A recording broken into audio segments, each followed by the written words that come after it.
Good evening, everyone, and welcome to another episode of MTG Sin Senpai. Just coming out of pre-release weekend for March of the Machine.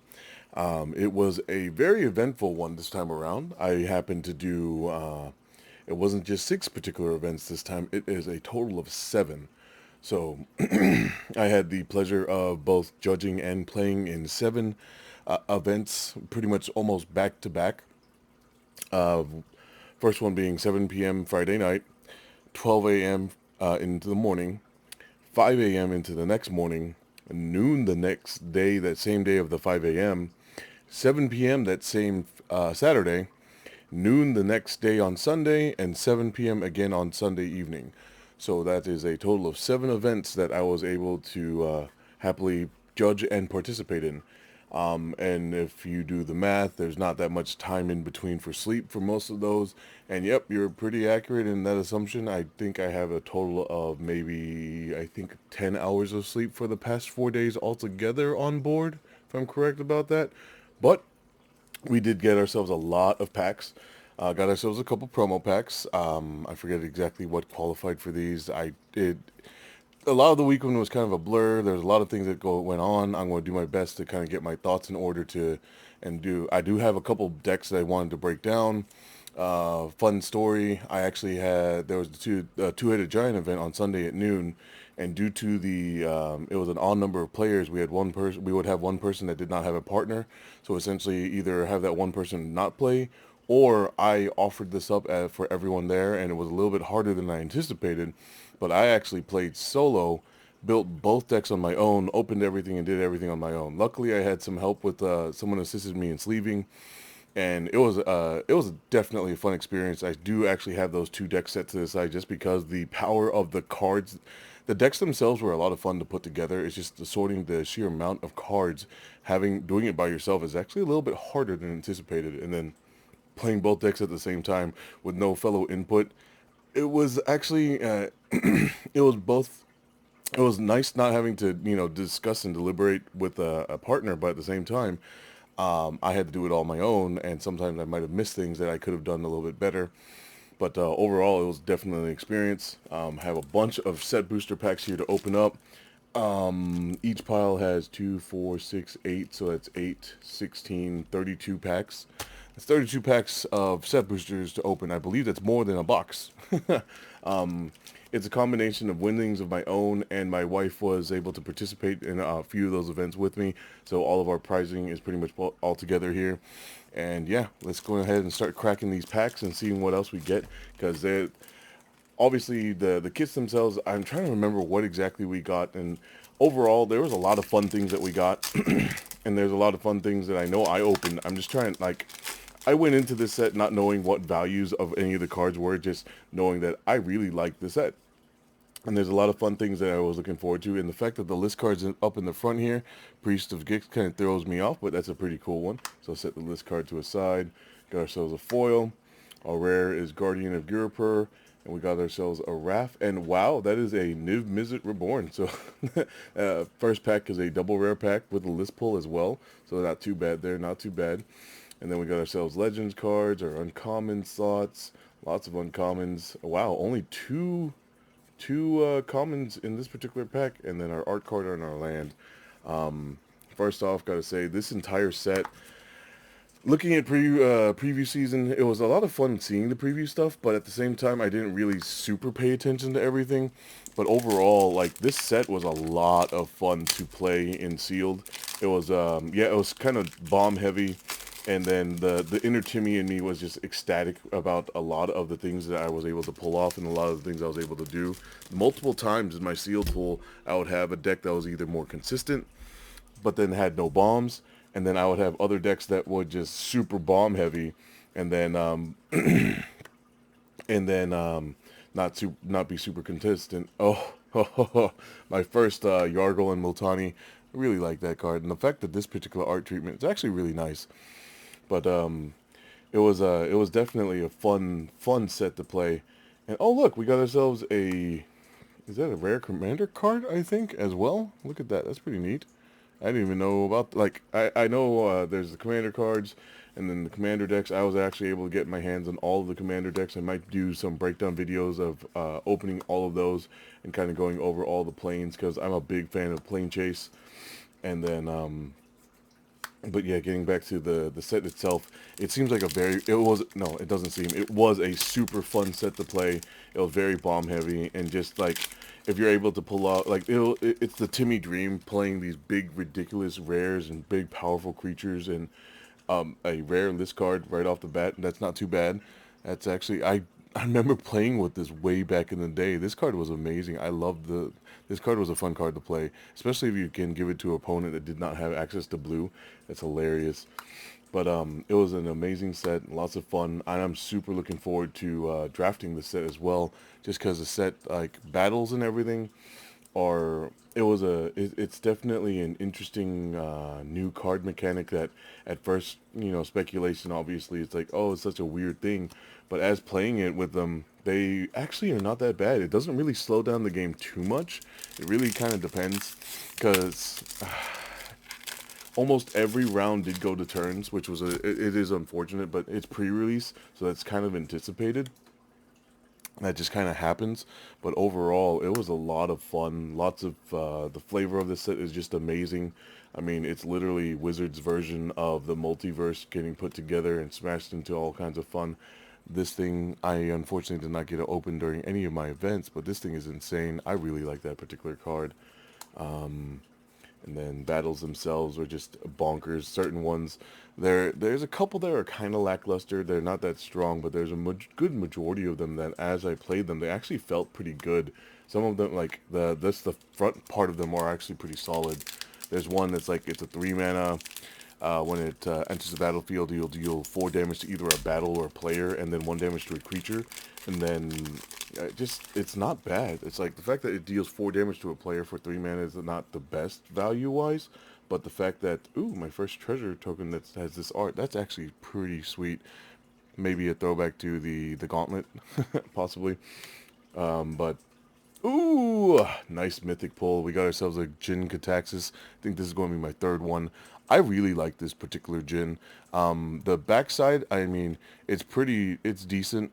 I mean, it's got its power, but the fact that the front side does so much work, especially with the sheer amount of cards that have Convoke, allowing you to essentially cast them for cheaper and then drawing cards from that, I think is really insane.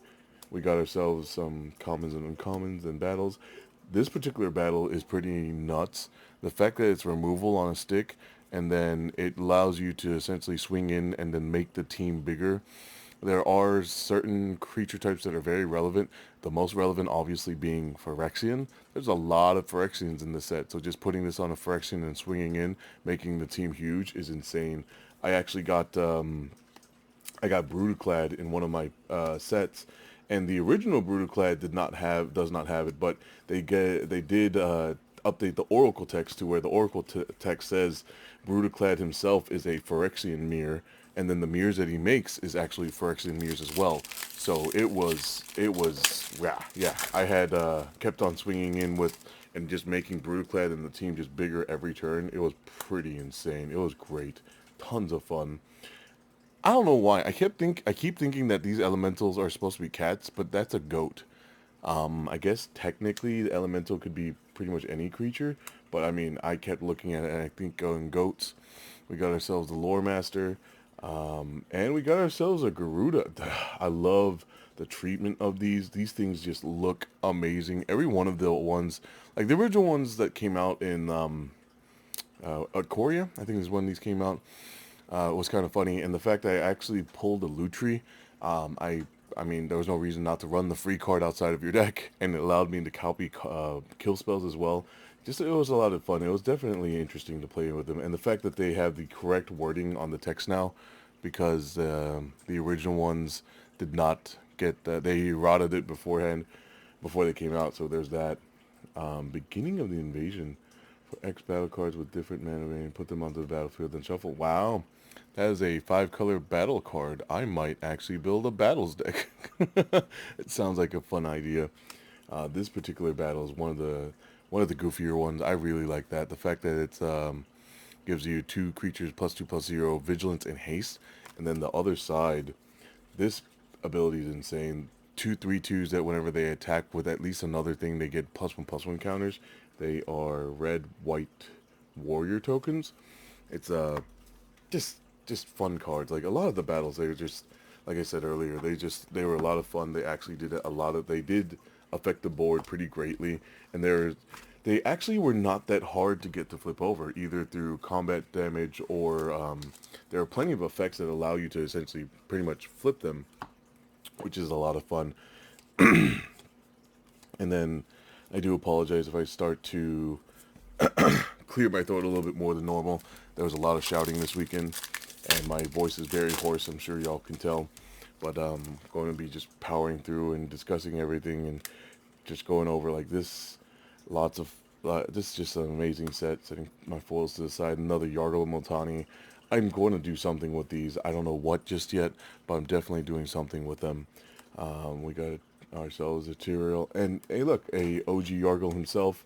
Probably put Yargle and Miltani in the Yargle Miltani commander deck. I mean, why not? This particular Death Touch creature is insane.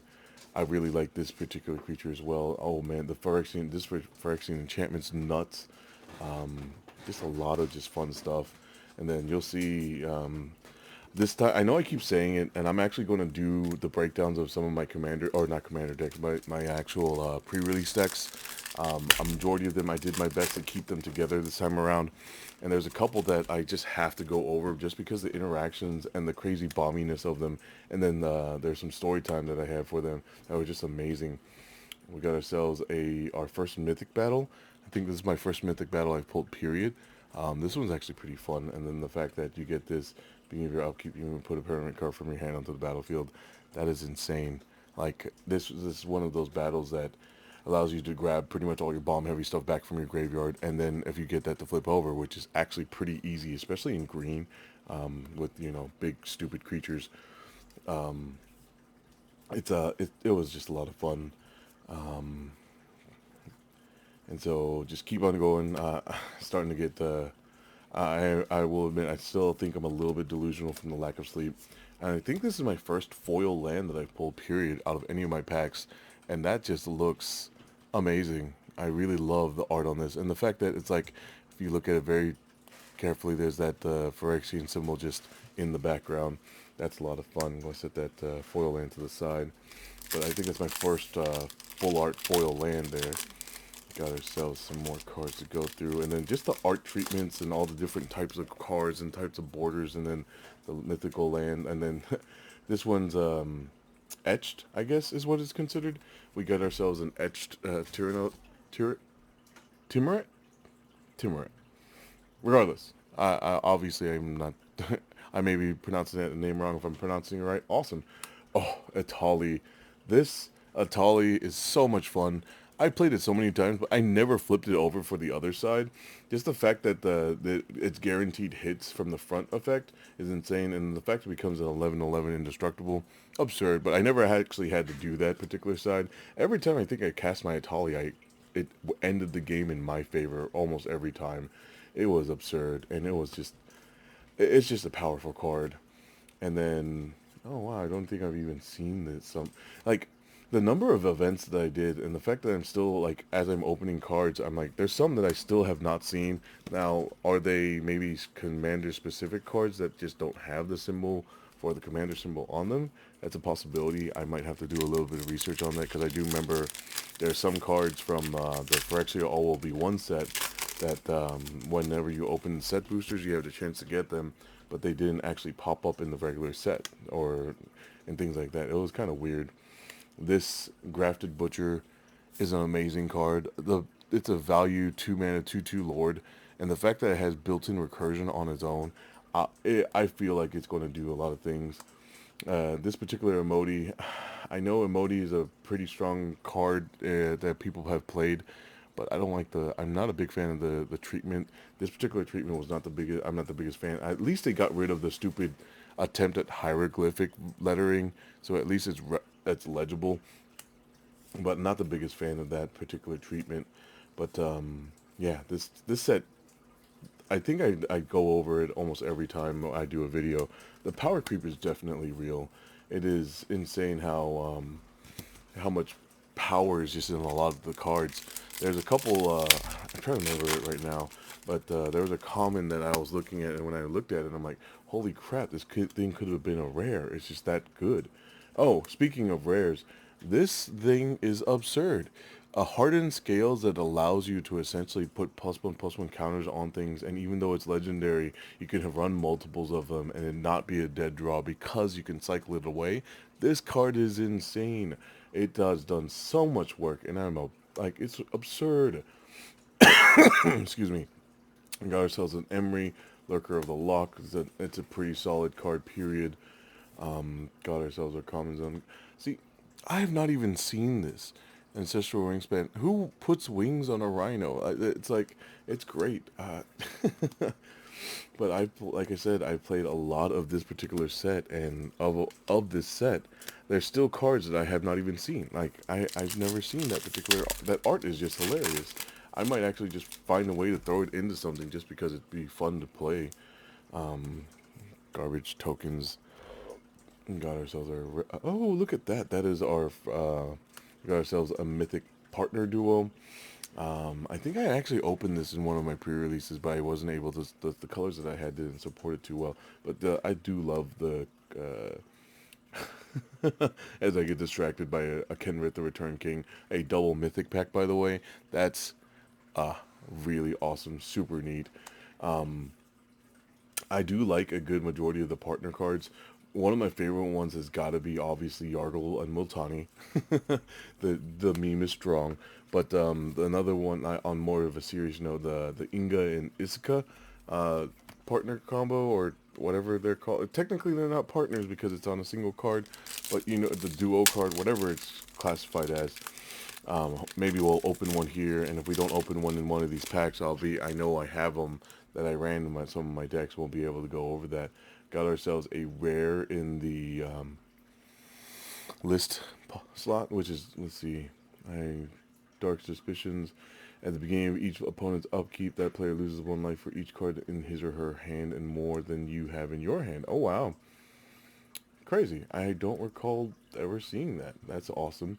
Said that there. We got ourselves a foil rare, which is awesome as well. The fact that you're allowed to play Flash and Flyers, pretty fun. Got ourselves a rare battle here. This is the one that lets you reanimate. This is an insane one. Like, the other side of this is just absurd. Creature tokens you control get +1/+0, and at the beginning of your end step, make a 1/1 flying black and white spirit. The fact that as soon as you are able to defeat this particular battle, you're able to get the benefit right away, like at the end of turn, getting the thing. It's pretty neat that they've kind of getting distracted. This particular art for Dina is amazing. I like this one way more than the original art. But the fact that they've kind of strayed away from cards having at the beginning of your upkeep doing the things. A lot of the battles they have at the beginning of your end step they trigger instead, so that you don't waste it. It doesn't feel like you're wasting the attack step to attack the battle to get the flip over, and then having the benefit the next turn. It actually benefits the turn you happen to defeat it, which I think makes the battles just even better overall. This particular card is a green all-star, I feel. Like if you're drafting and you need, like this is the definition of ramp and then some, because it allows you to either increase the defense counters on the battles you protect or decrease the ones that you're looking to knock out yourself. It's crazy. The Rankle and Torbran, this one I'm still finding a little hard to assess. I mean, the fact that it gives both you and your opponent's treasure is kind of weird. And then the final effect, the fact that it only affects players in battles whenever you deal that damage, it's kind of odd because it makes the battle damage a little bit different. But I mean, I'm still going to have to play with it a little bit more to kind of assess it a little bit better. But we'll see. I mean, it's still a solid, what, 5 mana, 3/4 flying first strike haste. So that's pretty goofy. And the fact that it has first strike allows you to trigger the final effect with all of your creatures attacking and doing some extra damage. But at the same time, it's the fact that it doesn't affect all of that damage. Ooh, this is our, what, first sign card? And it's actually signed. That's pretty cool. Got ourselves an incubator token. Oh, incubator tokens. The fact that the other side, some of them have a different art as well, it's actually pretty cool. The incubator tokens themselves is kind of cool, but the fact that because they created these, now that I don't know if you guys are familiar with the ruling, the fact that transformed cards that are copied and a token copy is made, those tokens can now transform as well. Ooh, look at that. That's super sick. I have not seen this particular Zergo and Ojutai particular art treatment. I got two of them now, one of each, and that's pretty neat. Sorry, getting distracted by pretty things I haven't seen yet. And then Brood Clad. This card is a house. If you can draft it and play with it, I mean, it wins games by itself if it's unanswered. It's amazing. And we got ourselves Rashmi and Ragavan. I have not even seen this. What is this? It's an elf monkey. Whenever you cast your first spell during each of your turns, exile the top card of your opponent's library and create a treasure token. Then you may cast the exile card without paying its mana cost. If it's a spell with mana value less than the number of artifacts you control. If you don't cast it this way, you may cast it this turn. Huh. Wow, that's pretty nuts. That is, man, that's actually, I think I'm going to put that in my Paco and Halden steal everyone's stuff deck. That's like the definition of what that deck's trying to do. And that's, wow. But going back to the rulings thing, the fact that tokens that are copied tokens of a card that transform can now transform.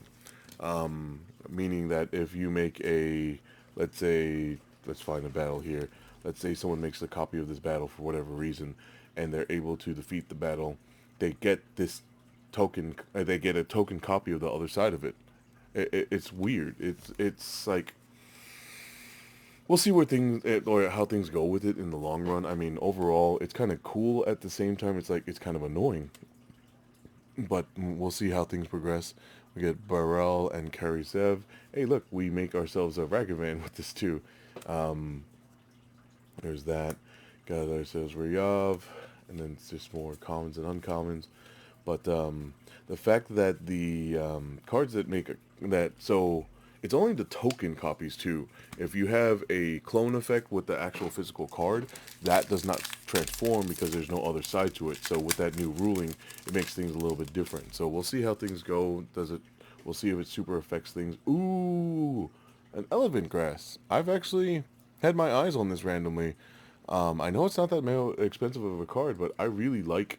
I don't know, the nerd in me really enjoys the old school cards, and the fact that I now have a black border version of this old school card is actually super cool to me. So we got that there. Seed Court Caretaker, and we got ourselves a Realm Breaker. So I am building that Praetor deck. I have not decided on who's going to be the commander just yet, but for sure this card is going to be in that deck, and I'm going to be doing the goofy things with that. Got ourselves a Yara, the Firstborn, and starting to break down our commons and uncommons. I just haven't decided who's going to be the commander of that 5-color deck that I'm planning on building, but at some point I want to put it together, and I am going to aspire to Praetor out every Praetor in my deck. And I'm going to get my hands on every single Praetor that's available. Obviously, we know of the 5, there's 3 of each one of the 5. So we get ourselves our Urabrask, we got ourselves 3 Urabrask, 3 Vorinclex, 3 Shieldreds, 3 Elish Norns, 3 Jin-Kataxes, and then there's Gix, and I believe the 2 Atraxes are both Praetors as well. I'm going to have to do a little bit more research on my end to figure out every single Praetor that's available. Awesome, awesome, awesome. And then got ourselves a commander card. Enchanted Planeswalker has +1 create 3 white soldier tokens. Oh wow, so literally Elspeth's first ability. Whenever you activate a loyalty ability of Enchanted Planeswalker creatures you control get +2/+2 in game vigilance until end of turn. That is an amazing Super Friends token effect. I love that. And that's a triple rare pack. That's why I love set booster packs. Like, if you're an addict like me and you just enjoy ripping open packs, like before only option was booster packs. But then the whole thing about booster packs is like you use those booster packs to boost your draft. That's like the whole point of them. Now we have our set booster packs that have the chance to give us these insane pulls. I mean, with the list slot that's available, and then obviously these sign cards. I know there's most of them are not worth something, but there's a few handful of them that are actually worth a few bucks at least, and so there's that chance. There's those, but then you get your list pulls, and you have a chance for the list pull to be rare, and then you have the chance for foil rares on top of that, and then just multiple rares and multiple slots, especially with the legend slot, I guess is what that's called. I forget what the exact terminology is, but there's that as well. But that's why I love. And then you also have the chance of the there just being more commons, or no, being more uncommons than commons. Because the thing is, as many as you open when it comes to draft boosters, the most you can get is what, 4 uncommons at any given time, just because one can be a foil. And look at that.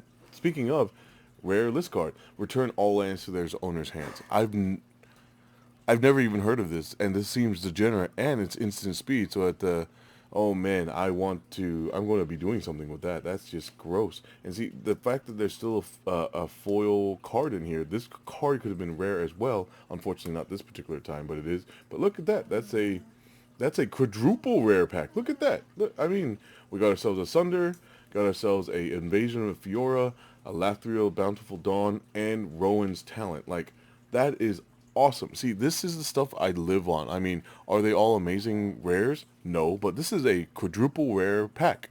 It could have been a quintuple, I believe that's the term, with 5 rares, because the foil could have been rare as well. But that's why I love my set boosters. Is it going to be every single pack that you rip that's going to be like that? No. But whenever you hit the packs that are like that, that's just awesome. And of course, you guys get to share this experience with me, and I love sharing this experience because I love ripping packs. I am an addict. I will continue to rip packs, and I like to play the game as well. And then it's like, and that's a nice handful of signed cards too. That's just neat.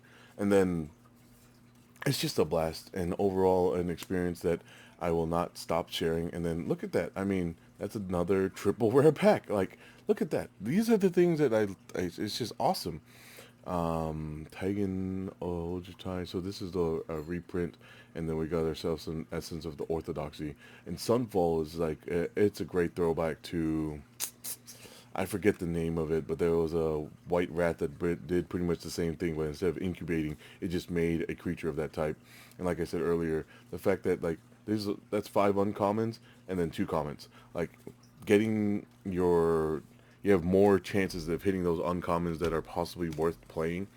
I mean, obviously because they're uncommon, you have a slower chance of hitting them, and there's that. And I do really enjoy the art cards.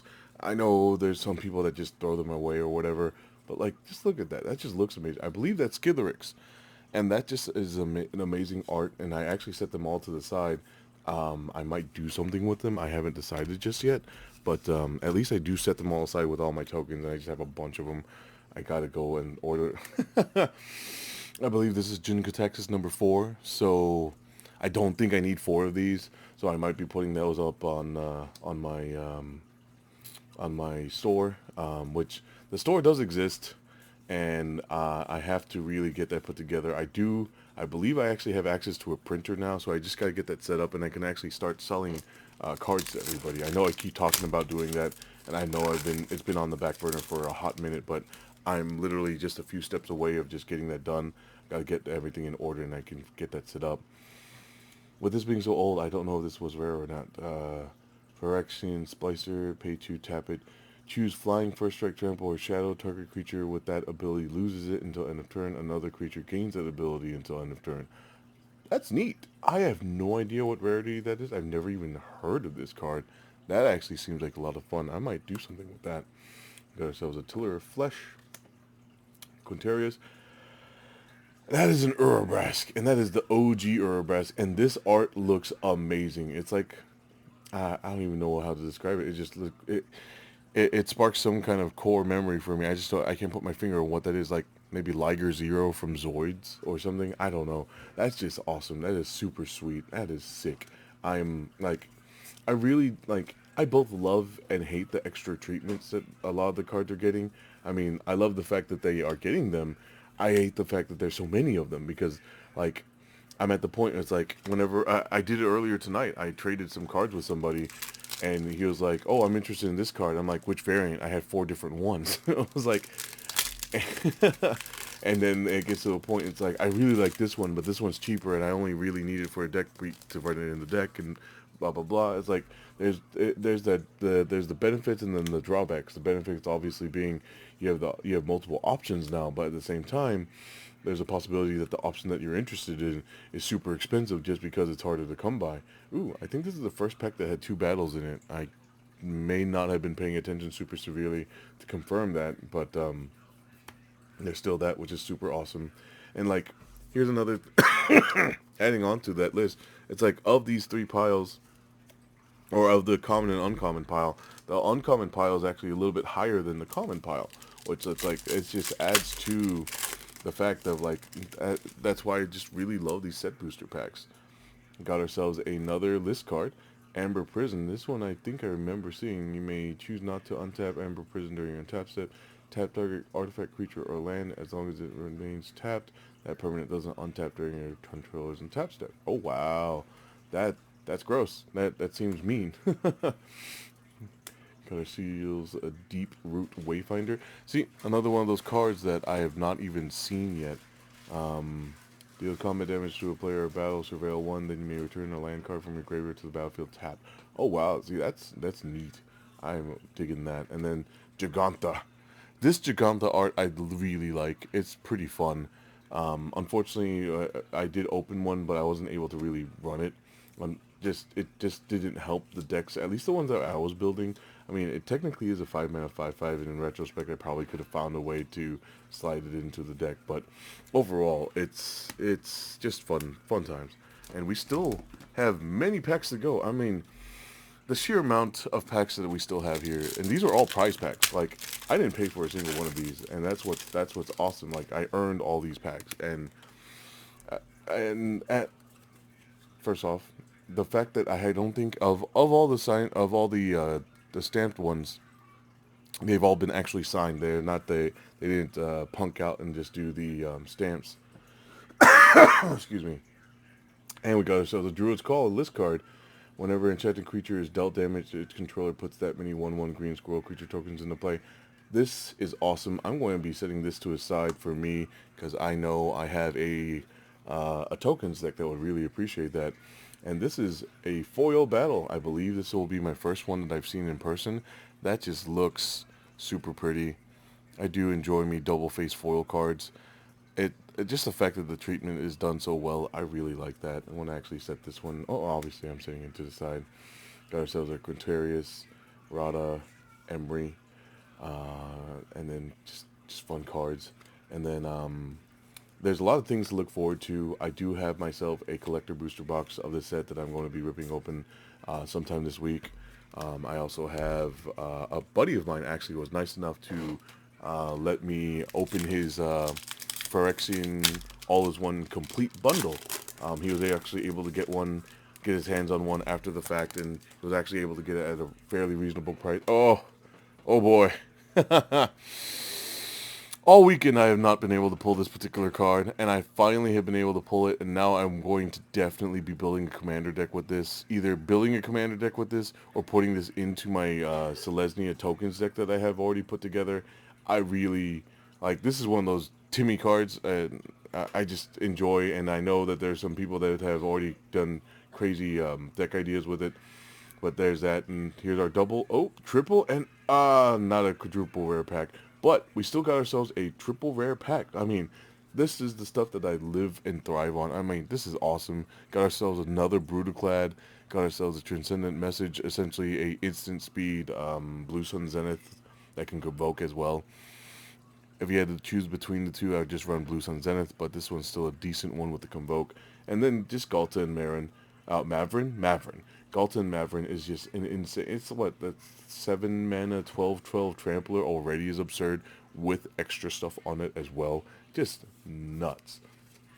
That definition of power creep right there on a card. But yeah, I'm excited. Like, that's my first one pulling. And I didn't even notice that. That's another signed card. I think this is the most signed cards we've pulled. But then again, this is the most packs we've opened consistently with the pack opening for the prize packs. So I mean, there's also that obviously, but still, it was just a hell of a time, an amazing weekend, lots of fun. Will I do it again? Absolutely. Oh, we got ourselves the transforming Ayara and a Croxa and Kuneros and a double rare pack, freaking sweet. This Croxa and Kunoros. This card is insane. Like this has won me multiple games. Like it was absurd. And then because there's also this 2 mana 1/3 haste creature that you can tap and give another creature haste until end of turn, able to essentially get two creatures back when Croxa enters. Play this, get a creature back from the graveyard, attack with this, get another creature back from the graveyard. Like late game, this card is absurd, and even mid game, it's absurd. And then it's in the black and white color, so that the battle that allows you to reanimate a permanent, absurd, just powerful. Got ourselves an Ayara. I haven't even seen this particular side.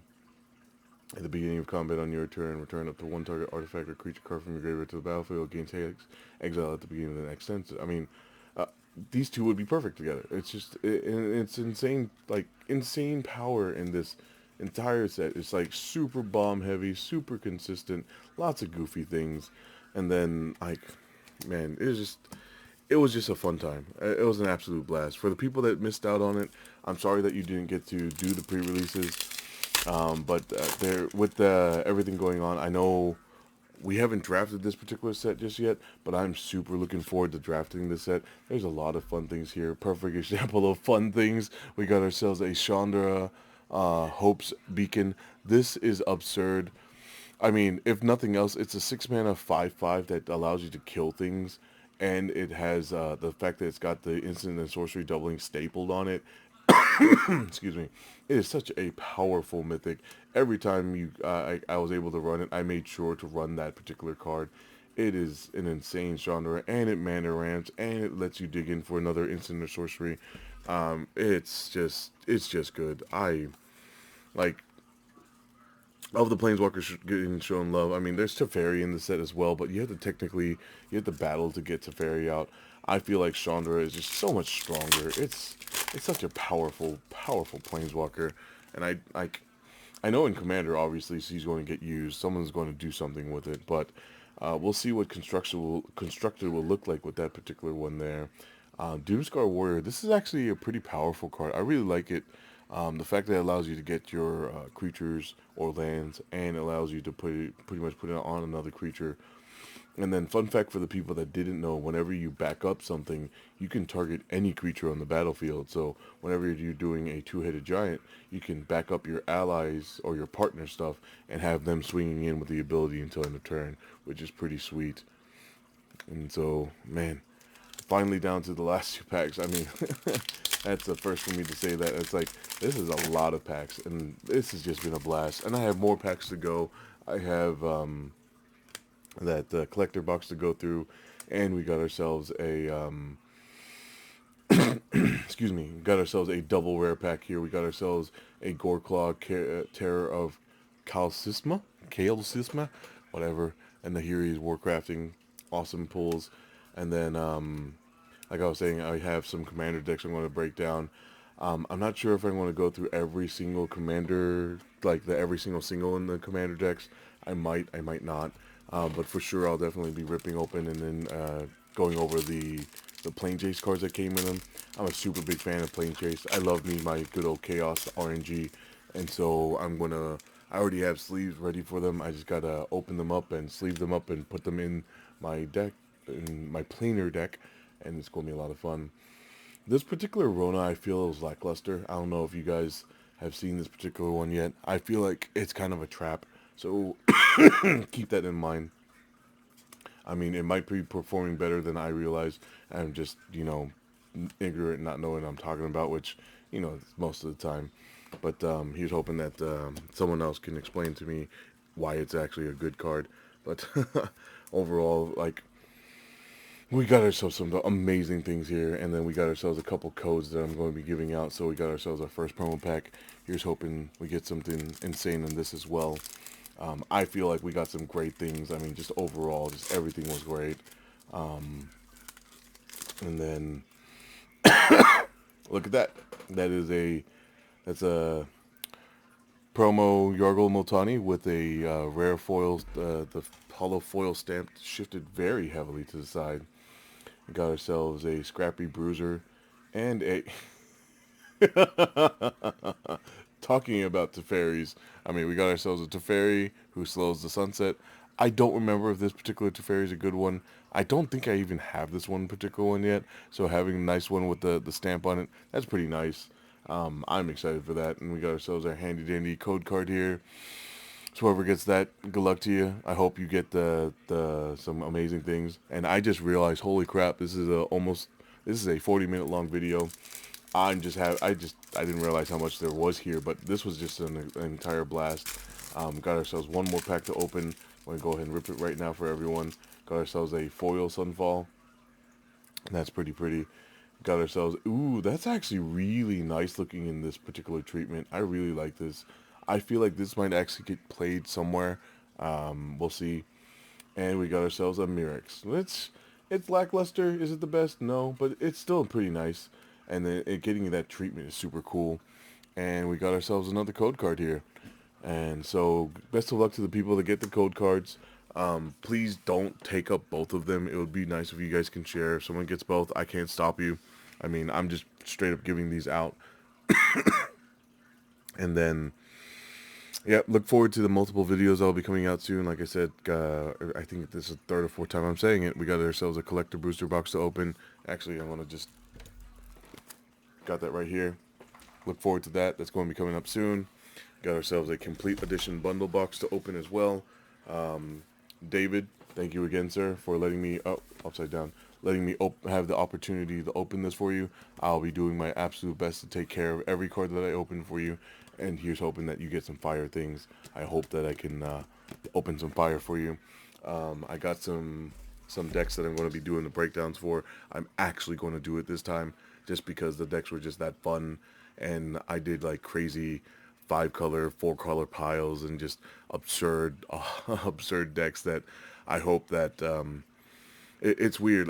As the events went by and I was more and more sleep deprived, my brain started to function more into the Magic and put pieces together that as I showed other people, certain people that like when they looked at it, like, what are you doing? How did you do this? Like, I distinctly recall one of my opponents, he was completely mana screwed, being short one color, and he's looking at my board. He's like, how am I mana screwed with 2 colors, and you're 5-color, and you perfectly curved out, and you have everything? And, like, I didn't even fetch. It just happened to curve out perfectly. And he's like, this is BS.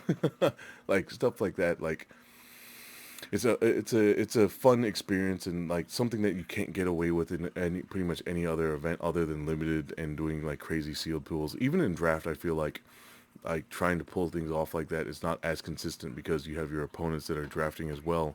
But overall, this was just a fun experience. Thank you so much again, guys, for sticking out to the end of this video. I know it's kind of a long one, and do look forward to everything.